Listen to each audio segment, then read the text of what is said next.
मिनश्शैतानिर्रजीम बिस्मिल्लाहिर्रहमानिर्रहीम। मक्खन जट पंजाबी चैनल वालों तमाम सुनने वाले वीरां भरावां बेलियां बजुर्गां देसियां परदेसियां नूं अस्सलामु अलैकुम।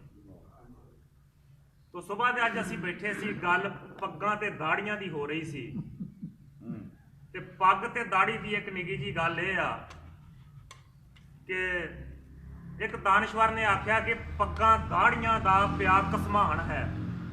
बाप सदी पग्गां दाड़ियां दा पिया कसमान है, पर विरला वांझा किधरे कोई इंसान है। पग ते दाड़ी एक शराफत की निशानी आ।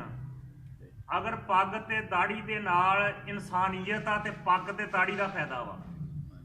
अगर पग ते दाड़ी दे नाल इंसानियत नाल होए ते पग ते दाड़ी दा कोई फायदा नहीं। जिस तरह वारिस शाह साहब ने फरमाया सी कि वारिस शाह शैतान दे अमल होवन ते दाड़ी शैख दी बन गई छाबड़ी वे कि अगर अमल चंगे नहीं ते दाड़ी दा कोई फायदा नहीं। सलीम आजाद ने भी कहा सी कि तस्बीह वेखो दाड़ी वेखो, सामी किदां दी ताड़ी वेखो।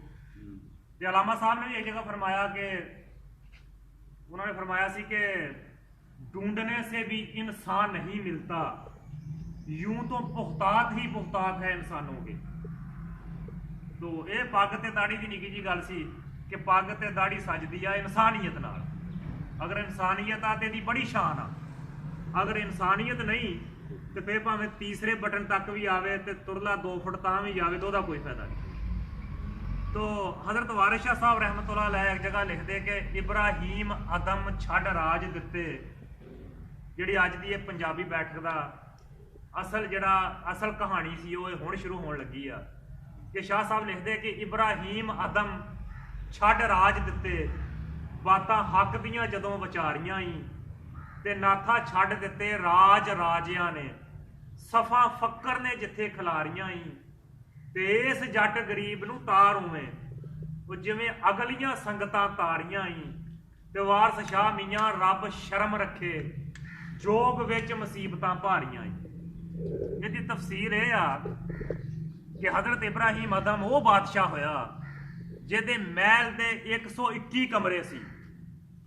1 2 3 4 नहीं, 121 कमरे सी ते हर कमरे की जिहड़ी चगाट सी वो हीरे मोती जवाहरात नाल जड़ी हुई सी। वो तारीख का इतना बड़ा बादशाह होया कि उहदे महल दे कमरे की हर चगाट हीरे मोती जवाहरात नाल जड़ी हुई सी। और तारीख च लिखा होया वा कि उहदी एक चगाट की कीमत अज की एक बादशाही के बराबर आ। वो इतना उन्हें हीरे जवाहरात समुद्र की तह चों इस कोशिश ना कढ़े सी। ते एक गोली औरत सी, वो उहदी छेज विछाउंदी हुंदी सी, उहदी ड्यूटी लगी सी। ते हजरत इब्राहीम अदम एक दिहाड़े शिकार वास्ते दोस्तां नाल किते बाहर गया सी ते गोली औरत उहदे कमरे की सफाई कर रही सी। वो काफ़ी उन्हें उदन मशक्कत की, मेहनत मजदूरी नाल उहदा जिस्म थकिया होया सी।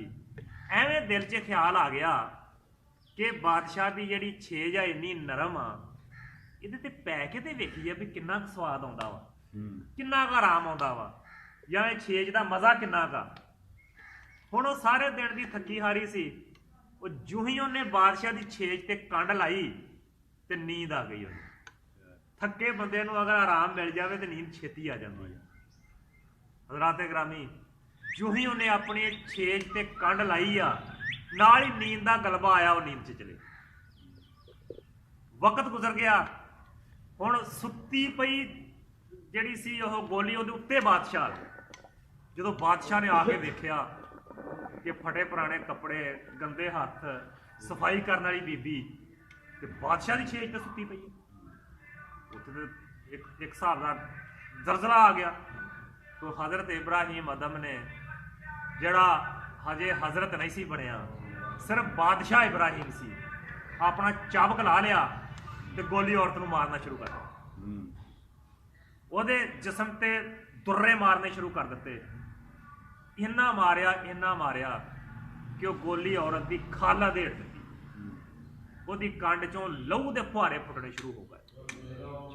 औरत उठ बैठी ते पहले तो सब तो इन्ना ज़ारो कतार रोई कि हज़रत इब्राहिम अदम नूं महसूस होया, अल्लाह की ज़ात ने अपनी कुदरत नाल वहाया कि अगर ये औरत चुप ना की तो इहदियां अखियां चों जिहड़े हंझू आ रहे आ वो तूफाने नूह बन के तेरा महल डबो देणगे। हज़रत इब्राहिम अदम नूं फिक्र पै गया, जिसम कंब गया, चेहरा उठ गया, दिल दहल गया ते जल्दी कोशिश की मिन्नत तरला वास्ता करके बीबी नूं कि तू चुप कर जा, आंसू रोक ला। अगर तू तेरे आंसू ना रुके तो मैनू खदशा वा कि तेरे आंसुआं दे विच मेरा महल ही ना बह जाए। वो औरत मिन्नतां तरल करन तो बाद चुप कर गई। चुप करन तो बाद जदों महल दीयां सीढ़ियां उतरी तो उन्हें हसना शुरू कर दिता। वो इन्नी जोर ना हसी, इन्नी गूंज पई उहदे हासे दी कि हज़रत इब्राहिम अदम नूं अल्लाह ने अपनी कुदरत नाल विखा दिता कि अगर ये औरत हसणों चुप ना कीती ते इहदी गूंज ना हो सकदा महल दीयां दीवारां छत्तां थल्लों निकल जाण। हज़रत इब्राहिम ने फिर जल्दी जल्दी उस औरत नूं चुप कराया। चुप करन तो बाद कराउण तो बाद उत्ते सवाल कीते कि ऐ गोली औरत, मैनू ये सबब दस, तू रोई क्यों आ ते हसी क्यों? तो वो गोली औरत ने आख्या, बादशाह बेहतर आए राज ना खलवा, जो हो गया सो हो गया, तू अपनी ड्यूटी दे, मैं आप दी दिन्नी आ। तू किसी नूं ना दसी, मैं अपने फट किसी नूं नहीं विखाउंदी। गल इत्थे ही मुका दी है, जिन्नी हो गई बथेरी हो गई है। लेकिन इब्राहिम ने आख्या नहीं, ये तो तेनों रात चकना पैना, ये तो तेनों गल दसनी पैनी है कि तू दो मुतजाद चीज़ां क्यों कीतियां, रोई क्यों आ ते हसी क्यों आ। वो औरत ने आख्या, फिर बादशाह मैं तेरे नाल वादा कर दी हाँ कि गल मैं तेनों जरूर दसूंगी, पर पहले तू मैनू इस गल का जवाब दे कि तू मैनू मारिया क्यों। आख्या तेनों मारिया सीधी जी गल, तू बादशाह की छेज की तौहीन की, तू एक नौकरानी हो के, एक गोली औरत हो के, एक मुलाजमा हो के तू इन्नी जुरत की कि तू बादशाह की छेज ते सौ गई, छोटा जुर्म है तेरा। औरत कहने लगी, अच्छा फिर छेज वास्ते मारिया? हाँ, उन्हें कहा तेन छेज वास्ते मारिया। तो गोली औरत कहने लगी, फिर मैं तेरे अंजाम ते रोई हाँ। मेरे अंजाम ते किवें रोई हाँ?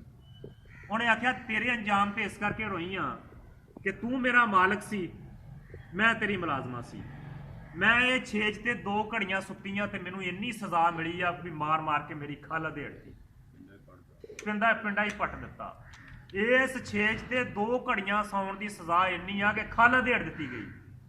ते बादशाह सलामत जिहड़ा कई सालों तो इस छेज ते सौंदा आ रहा, जदों उहदे मालिक ने उन्होंने सजा दी, उन्होंने कितनी सजा मिलूगी। तू मेरा मालिक आ, तेरा अंजाम वेख के मैनू रोन आया वा, मैं वफादार हाँ, तेरा नमक खाता वा, नमक हराम नहीं, मैं नमक हलाल हाँ, तेरा मैं अंजाम वेख के रोई हाँ कि जो तैनू सजा मिली वो कितनी मिलूगी। बादशाह गल सुन के ते कंब गया। आख्या अच्छा फिर ये गल दस भी तू हसी क्यों आ? उन्हें कहा बादशाह सलामत, मैं तेरी ताबेदारी च जदों तू मारदा सी ते तेरे हर चाबक ते मैं अलहमदुलिल्लाह कहती सी, तेरे हर चाबक ते अलहमदुलिल्लाह कहती सी, क्योंकि तू मेरा मालिक सी, तेरी सजा नूं मैं दिलों कबूल करती सी। जदों तू मैनू मारदा सी एक लम्हे वास्ते भी मेरे दिल च तेरे बारे नफरत नहीं आई, बददुआ नहीं आई, ते ना कोई ऐसी गल आई है, क्योंकि मैं तेरी मुलाजमा सी। ते हर अलहमदुलिल्लाह कहण ते मेरे मालिक ने मेरा हर पर्दा चुकिया। जिवें जिवें तू मारदा गया मैं अलहमदुलिल्लाह पढ़ती गई, ते अल्लाह की जात ने मैनू वो अनाम वहाते जिहड़े बाद मरग ने मैनू देने आ। मैनू वो अनाम नजर आउण डै पै जिहड़ी तेरी ताबियादारी ते तेरी अलहमदुलिल्लाह पढ़ ते अल्लाह की जात ने मैनू जिहड़े अनाम नाल नवाजना वा, अल्लाह की जात ने उस अनाम की मैनू झलक देती, ते मैं ते वो अनाम की झलक वेख के फिर खुश हुई हाँ। मैं ते अपनी वो खुशी का इजहार किया वा। ते हज़रत इब्राहिम अदम कंबन डै पै, हाथ चो चाबक डिग पिया, कहन लगे लै अज तो बाद सौना ही नहीं ये छेज ते तारीख च लिख के जाऊँगा कि तू मेरी राहबर आ, तू मेरी मुर्शद आ, ते अज तो बाद ये छेज ते सौना नहीं। तो अज की कहानी का यह पहला पार्ट आ, इस तो अगला पार्ट अगली वीडियो च पेश करांगे। ਕਿ ਕਿਵੇਂ ਫਿਰ ਹਜ਼ਰਤ ਇਬਰਾਹੀਮ ਅਦਮ ਨੇ ਮਹਿਲ ਛੱਡਿਆ, ਕਿਵੇਂ ਦਰਿਆ ਤੇ ਗਏ, ਕਿਵੇਂ ਉਹਨਾਂ ਦਾ ਬੇਟਾ ਫਿਰ ਮਗਰ ਗਿਆ, ਉਹ ਅਗਲੀ ਕਹਾਣੀ 'ਚ ਤੁਹਾਡੇ ਨਾਲ ਸ਼ੇਅਰ ਕਰਾਂਗੇ। ਤੋ ਅੱਜ ਵਾਸਤੇ ਇੰਨਾ ਹੀ ਕਿ ਹਜ਼ਰਤ ਇਬਰਾਹੀਮ ਅਦਮ ਛੱਡ ਰਾਜ ਦਿੱਤੇ, ਬਾਤਾਂ ਹੱਕ ਦੀਆਂ ਜਦੋਂ ਵਿਚਾਰੀਆਂ ਹੀ, ਨਾਥਾ ਛੱਡ ਦਿੱਤੇ ਰਾਜ ਰਾਜਿਆਂ ਨੇ, ਤੇ ਸਫਾ ਫੱਕਰ ਨੇ ਜਿੱਥੇ ਖਿਲਾਰੀਆਂ ਹੀ, ਤੇ ਇਸ ਜੱਟ ਗਰੀਬ ਨੂੰ ਤਾਰ ਉਵੇਂ ਜਿਵੇਂ ਅਗਲੀਆਂ ਸੰਗਤਾਂ ਤਾਰੀਆਂ ਹੀ। ਤੇ ਵਾਰਸ ਸ਼ਾਹ ਮੀਆਂ ਰੱਬ ਸ਼ਰਮ ਰੱਖੇ, ਜੋਗ ਵਿੱਚ ਮੁਸੀਬਤਾਂ ਭਾਰੀਆਂ ਹੀ। ਤੇ ਜਦੋਂ ਹੱਕ ਦੀ ਗੱਲ ਸਮਝ ਆ ਜਾਵੇ ਉਦੋਂ ਬੜੇ ਬੜੇ ਲੋਕਾਂ ਦੀ ਜ਼ਿੰਦਗੀ ਬਦਲ ਜਾਂਦੀ ਆ, ਬਾਦਸ਼ਾਹ ਵੀ ਫਕੀਰ ਬਣ ਜਾਂਦੇ ਆ, ਬੜੇ ਬੜੇ ਨਵਾਬਜ਼ਾਦੇ ਵੀ ਫਕੀਰੀ ਲੈਣ 'ਚ ਆ ਜਾਂਦੇ ਆ। ਇਹ ਹੱਕ ਸਮਝ ਆਉਣ ਦੀ ਗੱਲ ਆ। ਤੋਂ ਬਾਅਦ ਚੰਗੀ ਲੱਗੀ ਹੋਵੇ ਮੱਖਣ ਜੱਟ ਪੰਜਾਬੀ ਚੈਨਲ ਸਬਸਕ੍ਰਾਈਬ, ਸ਼ੇਅਰ ਤੇ ਲਾਈਕ ਕਰਿਆ ਜੇ। ਅਗਲੀ ਵੀਡੀਓ ਤੱਕ ਇਜਾਜ਼ਤ ਚਾਹਾਂਗੇ। ਅੱਲਾ ਹਾਫਿਜ਼, ਅਸਲਾਮੁਅਲੈਕੁਮ।